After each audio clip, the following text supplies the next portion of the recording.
আল্লাহ রাব্বুল আলামিন সকল মানুষকে উদ্দেশ্য করে বলেছেন, তোমরা তোমাদের রবকে ভয় করো, যিনি তোমাদের সৃষ্টি করেছেন এবং একজন পুরুষ থেকে নারী অথবা তাদের দুইজন থেকে অতঃপর তাদের দুইজন থেকে সমস্ত মানবকে তৈরি করা হয়েছে। তার মানে শুধু আদম থেকে আমরা তৈরি নয়, তাই না? আদম এবং ওয়াবাসসা মিনহুমা, এই আদম এবং হাওয়া থেকে আল্লাহ এটা বলেছেন। আল্লাহ বলেননি শুধু আদম থেকে। তার মানে এখানে নারীর গুরুত্ব প্রথম থেকে শুরু থেকে আছে। আল্লাহ রাব্বুল আলামিন নিজ হাতে তৈরি করেছেন আদমকে, তৈরি করার পরে সেখান থেকে হাওয়াকে করেছেন এবং এই আদম ও হাওয়া থেকে সমস্ত মানব জাতিকে তৈরি করা হয়েছে। তাহলে নারীর মর্যাদা শুরু থেকে আছে। নারীর মর্যাদা বিষয়ে আপনাকে আলাদা করে মর্যাদা দিতে হবে না।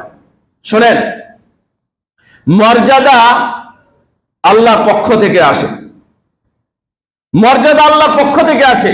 সবাই মিলে যদি মর্যাদা দিতে চায় আর ও যদি মর্যাদাবান না হয়, তাহলে একদিন সে লাঞ্ছিত হয় এবং অপমানিত হয়। আমার কথা কি বুঝতে পারতেছেন?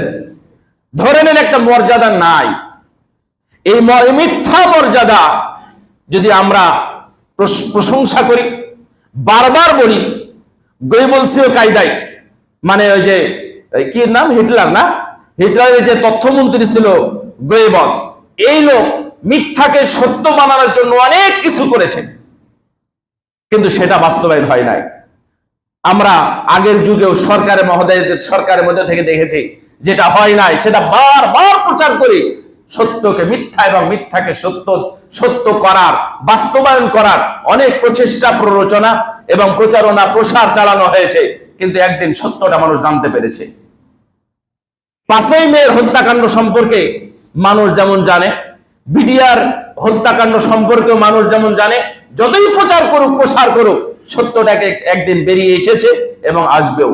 অনুরূপভাবে যত যাই কিছু বলেন না কেন, মর্যাদা যেটা নাই সেই মর্যাদা নিয়ে টানাটানি করেন কেন?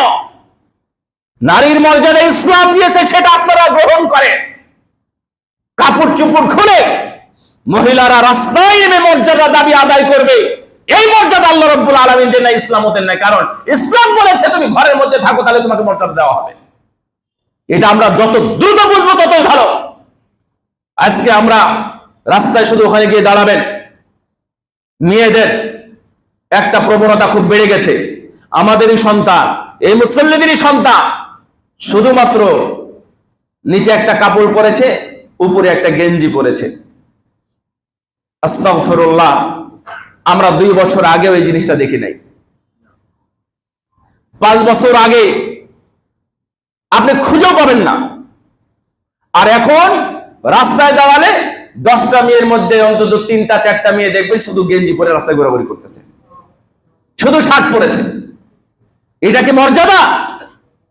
নারী কমিশন যাদেরকে তৈরি করেছে, আমি সরকার বাহাদুরকে আমাদের মাধ্যমে, এই খুতবার মাধ্যমে বলতে চাই, নারী কমিশন তৈরি করেছেন। এই দেশে মুসলিমদের দেশ, অধিকাংশ মানুষ মুসলিম। আমরা যারা আছি, আমার বোধের পর্দার দরকার আছে, আমার মেয়ের উপরে পর্দা করবে, আমার মা পর্দা করবে, আমার বোন পর্দা করবে, তাহলে পর্দানশীল নারীদের সংখ্যা বেশি হবে, অবশ্যই বেশি হবে। আপনি গতকালকে দেখলাম 8টা 10টা 10-11 জনকে কমিশনে যোগ করা হয়েছে, একজন মানুষও দেখলাম না যে একজন সুশীল, ভালো, ইসলামপন্থী একজন নারী কমিশনের মধ্যে নাই। ওদের দ্বারা আপনি কি পাবেন? সেইখানে কমিশনে কত কিছু যে যুক্ত করেছে, সেই যুক্ত করে মানে তৈরি করেছে যে তাদের সমান অধিকার, সমান অধিকার যেখানে দিয়েছে সেখানে সমান অধিকার নয়, অধিকার অনেক জায়গায় বেশি আছে, তাদের সম্মান আছে। আপনি হিন্দুদের মধ্যে যান, হিন্দুদের মধ্যে নারীদের কোনো অধিকার ছিল না, এখনো নাই।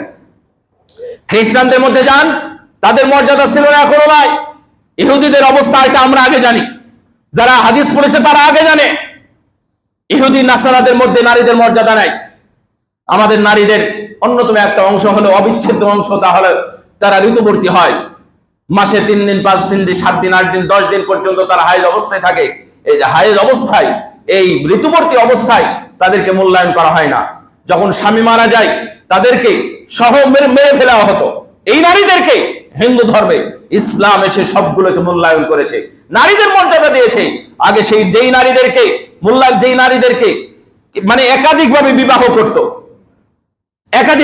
করত, কোনো গণনা ছিল না, সেখানে ইসলাম এসে লিমিট করে দিয়েছে।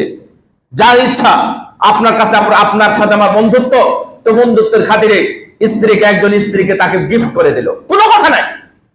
অথবা ভালো লাগে না, সে তাকে বাড়ি যেতে বললো, কিচ্ছু করার নাই, তার অধিকার। এখনো মহিলা, আপনি হিন্দু মহিলাদের, তখন আমরা বুঝলাম এই কমিশন গুলো নারীদের অধিকার প্রতিষ্ঠা করতে চাচ্ছে, তার মানে ওরা হিন্দুর মতো। কারণ হিন্দুদের কোনো মর্যাদা নেই, ওদের কোনো অধিকার নেই। অধিকার বাস্তবায়নের জন্য প্রতিদের সমান অধিকার লাগবে। আর অধিকার আগে প্রতিষ্ঠা করো, তারপরে তুমি সমান অধিকার নাও। অধিকারই নাই, তারা কোনো জিনিসই পায় না।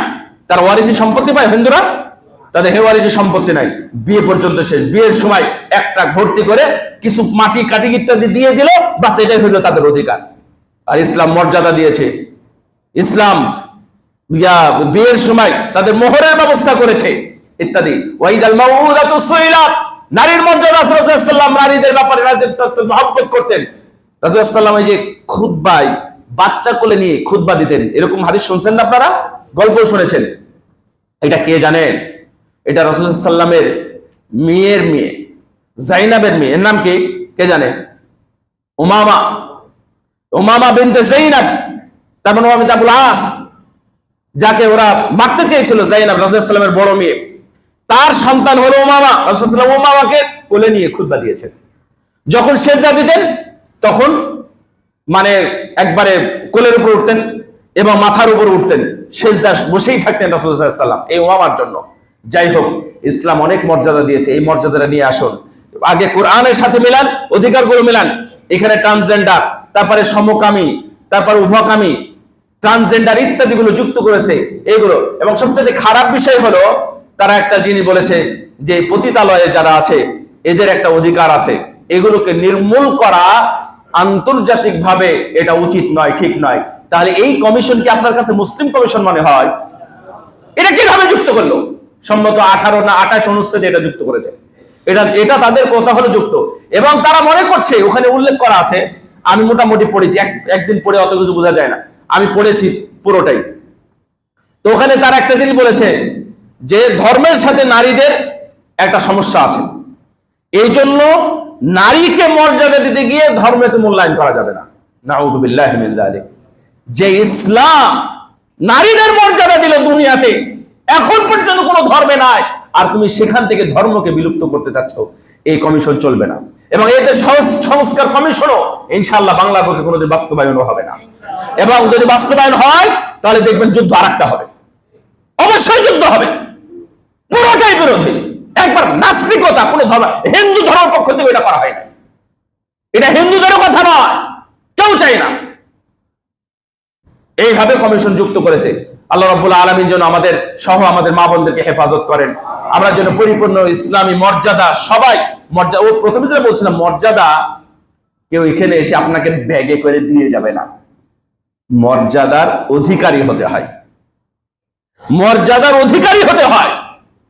এমনি এমনি আপনি অধিকার চাই, তাহলে কেউ অধিকার দেয়? হ্যাঁ, কেউ অধিকার দিবে না। আপনি দেখেন, বুঝেন, একটা পর্দানশীলা নারী অধিকারের জন্য কখনো রাস্তায় নামবে না। এমনিতেই সকল মানুষ, হিন্দু, মুসলিম, বৌদ্ধ, খ্রিস্টান, মুসলিম ও মুসলিম নির্বিশেষে প্রত্যেক মানুষই দেখবেন দাড়িওয়ালা, টুপিওয়ালা মানুষকে অল্প হলে কৃষ্ণ হলে সম্মান করে না? আমি কি কোনোদিন বলেছি আমাকে মর্যাদা দাও? আপনি টুপিওয়ালা কখনো বলেছেন যে আমি টুপি পরে আছি, দাঁড়িয়ে আছে আমাকে মর্যাদা? কোনোদিন বলেছেন? মর্যাদা দেয়। একজন পর্দানশীলা নারী যখন রাস্তায় যায়, সবাই কিন্তু রাস্তা ফাঁকা করে দেয় না? দোকানদারও বলে এইদিকে আপনি একটু সরেন, কি বলবো, আপা বলে কি নেবেন আপনি, বলে নাকি বলে না? এটা মর্যাদা। আপনি কি মর্যাদা চান? আমরা টুস করে এখনো খারাপ হয়। আলহামদুলিল্লাহ, এখনো যদি পাবলিক ট্রান্সপোর্টে উঠি, আমি যদি মহিলা দেখি, ও কোন মহিলা দেখি না, ও হিন্দু না মুসলিম, বেপর্দান দেখি না, ও মহিলা, ব্যাস, ও কারণ ওর দাঁড়া থাকার সামর্থ্য আমার যেমন আছে ওর নাই, তাহলে আপনি বসেন। তাহলে এইটা মর্যাদা। তাহলে আপনি মর্যাদা যদি নিজের জন্য রাস্তায় নামেন, তাহলে এটা হবে না। এই কমিশন দিয়ে আপনি মর্যাদা চাইবেন, এই মর্যাদা পাবেন না। আল্লাহ রাব্বুল আলামিন আমাদের বুঝার তৌফিক দিক, এবং সুষ্ঠুভাবে সুন্দরভাবে যারা হজে যাচ্ছেন, আল্লাহ যেন তাদেরকে সুষ্ঠুভাবে হজ করার তৌফিক দান করেন, এবং হজের মধ্যে অনেক কিছু হয়, ওটা আমি এখন বলবো না বা বলার মতো না। আল্লাহ রাব্বুল আলামিন যেন আমাদের সবাইকে পরিপূর্ণ মুসলিম হয়ে ঈমানের সাথে মৃত্যুবরণ করার তৌফিক দান করেন, আমিন। আলহামদুলিল্লাহ রাব্বিল আলামিন।